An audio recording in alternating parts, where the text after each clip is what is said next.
हाय, good morning. कैसे हैं आप लोग? होप आप सभी बढ़िया होंगे। मैं भी बहुत बढ़िया।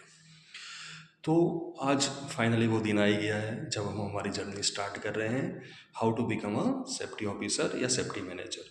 जब कोई स्टूडेंट जो अभी पढ़ाई कंप्लीट कर ली है या कोई जो स्टूडेंट जो अभी पढ़ रहे हैं और वो चाह रहे हैं कि मेरा सेफ्टी फील्ड में मैं अपना ग्रोथ करूं, इंडस्ट्री में एक सेफ्टी ऑफिसर कैसे काम करता है, कैसे उसका सिलेक्शन होता है, उसके सिलेक्शन के लिए क्या क्या बेसिक रिक्वायरमेंट्स हैं जो हमें फुलफ़िल करनी पड़ती, क्या एजुकेशन हमें करना है, ये सारा चीज़ एक जर्नी है जो मुझे मेरे एक्सपीरियंस से, जो मैंने आज 15-16 साल जो मैं इस इंडस्ट्रीज़ में हूँ, सेफ्टी फील्ड में काम कर रहा हूँ और उसके वजह से जो मुझे प्राप्त हुआ है, वो मैं कहीं ना कहीं चाहता हूँ कि हमारी सभी लोगों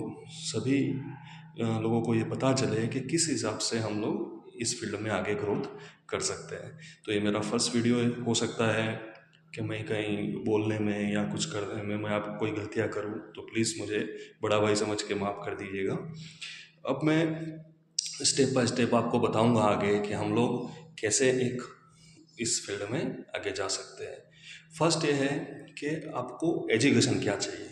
हमारे दिमाग में आता है कि सर मैंने तो ट्वेल्थ कर लिया है, अब मैं क्या करूँ तो मैं सेफ्टी में जा सकता हूँ। तो ट्वेल्थ के बाद आपको सबसे अच्छा जो ऑप्शन है, जो एज़ पर फैक्ट्री एड की रिक्वायरमेंट को मीट करता है, वो है आपको या तो बीएससी या फिर आप बी या बीटेक करिए। वो ग्रेजुएशन आप अपना कंप्लीट करिए। ग्रेजुएशन कंप्लीट करने के बाद आपको एक एडवांस डिप्लोमा इंडस्ट्रियल सेफ्टी आता है, जो एमएसबीटी बोर्ड जो महाराष्ट्र में है, और आजकल स्टेट गवर्नमेंट में भी वो डिप्लोमा कराने लगे हैं। स्टेट गवर्नमेंट जो डिप्लोमा कराता है उसको बोलते हैं पोस्ट ग्रेजुएट इंडस्ट्रियल डिप्लोमा। तो जो एडवांस डिप्लोमा है और पोस्ट ग्रेजुएट डिप्लोमा है, दोनों एक वैलिड है। और उसके बाद ये एडवांस डिप्लोमा करने के बाद आप चाहें तो नेबोस आईजीसी भी कर सकते हैं, अगर आपको गल्फ वगैरह में कहीं जाना है तो एडवांस डिप्लोमा करने के लिए आपको एक मिनिमम क्राइटेरिया है कि आपको 2 साल का इंडस्ट्रियल एक्सपीरियंस होना चाहिए। तो आप इनिशियली किसी ऐसी इंडस्ट्री या कोई जो कंस्ट्रक्शन फील्ड्स है या कोई आप अदर डिपार्टमेंट में भी काम कर रहे हैं, जैसे अगर आपने बीएससी कंप्लीट कर लिया, उसके बाद आपकी फार्मा कंपनी या केमिकल कंपनी में ज्वाइन कर लिए, तो उसके बाद आप 2 साल का एक्सपीरियंस लेने के बाद ये एडवांस डिप्लोमा या पोस्ट ग्रेजुएट डिप्लोमा कर सकते हैं इंडस्ट्रियल सेफ्टी में। ये जर्नी जो मैं सोच रहा हूँ करने के लिए, इसमें हो सकता है कुछ चीज़ें मैं आपको इनिशियली लेवल पे, एक्चुअली मैं आपको बहुत सारी चीज़ें बताना चाहता हूँ, लेकिन इनिशियल लेवल पे मैं कुछ चीज़ें वो याद ना रख पाऊँ या मैं कुछ चीज़ें आपको बताना भूल जाऊँ, तो मैं जब भी ये वीडियो ख़त्म होंगे उसके साथ जो लीगल रिक्वायरमेंट्स हैं, जो बेसिक रिक्वायरमेंट्स हैं, उसके मैं डिस्क्रिप्शन में या फिर अलग से हम लोग आपको मैसेज के थ्रू, या अगर आपको डॉक्यूमेंट चाहिए तो आप डायरेक्टली मुझसे कांटेक्ट कर सकते हैं, मैं व्हाट्सएप के थ्रू भी आपको शेयर कर दूंगा।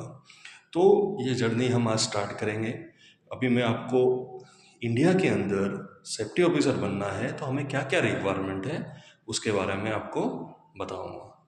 ठीक है, चलो शुरू करते हैं। भारत में सेफ्टी ऑफिसर बनने के लिए आपको कुछ शैक्षणिक योग्यताएं, प्रशिक्षण और अनुभव की आवश्यकता होती है। नीचे स्टेप बाय स्टेप आपको मैं आगे बताऊंगा कि क्या क्या शैक्षणिक योग्यताएं, प्रशिक्षण और अनुभव की आवश्यकता होती है हमें सेफ्टी ऑफिसर बनने के लिए।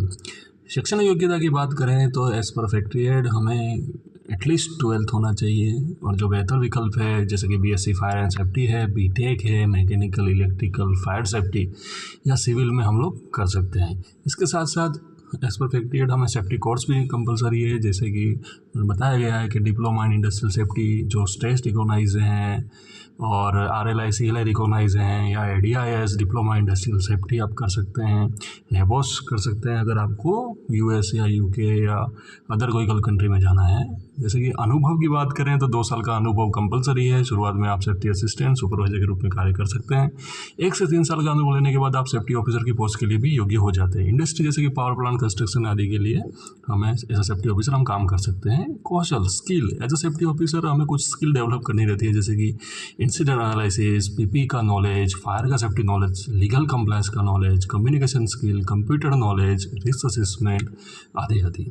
प्रमाण पत्र की बात करें तो हमें सेफ्टी डिप्लोमा या नेवोस सर्टिफिकेट होना चाहिए, फर्स्ट एड सर्टिफिकेट होना चाहिए, फायर फाइटिंग ट्रेनिंग का सर्टिफिकेट होना चाहिए, कोई सेफ्टी इंडिकेशन या ट्रेनिंग रिकॉर्ड होना चाहिए और मेडिकल फिटनेस सर्टिफिकेट होना चाहिए। Thank you.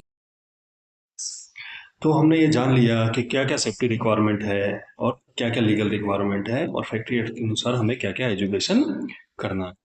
अभी आपने देखा होगा तो इस वीडियो में बहुत सारे चीज़ें बताने की कोशिश की हैं, बहुत सारी चीज़ें मैंने थोड़ा जल्दी में बताया है, तो मैं इसके डिटेल के जो वीडियोस हैं वो मैं स्टेप बाय स्टेप लेके आऊँगा। जैसे कि फैक्ट्री एक्ट क्या है, फैक्ट्री एक्ट की रिक्वायरमेंट्स क्या क्या हैं, कौन कौन से जो सेक्शंस हैं जो हमारे लिए एप्लीकेबल रहते हैं एज अ सेफ्टी ऑफिसर की रोल्स एंड रिस्पॉन्सिबिलिटी के लिए भी एक सेक्शन है, तो वो कौन सा सेक्शन है, क्या है, वो सारा डिटेल स्टडी हम आगे के स्टेप बाय स्टेप मेरे जो भी लेसन्स आएंगे, जैसे ही मुझे टाइम मिलेगा मैं वैसे वैसे वो अपलोड करता रहूँगा।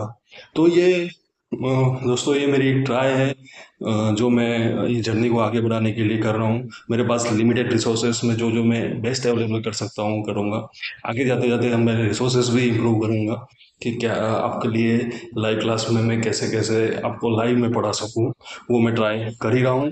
तो अगर आपको वीडियो पसंद आए और अच्छा लगे तो आप लोगों के साथ शेयर करिए और ये नॉलेज को आगे बढ़ाने के लिए और मेरी जर्नी को आगे ले जाने के लिए सपोर्ट करिए। Thank you very much.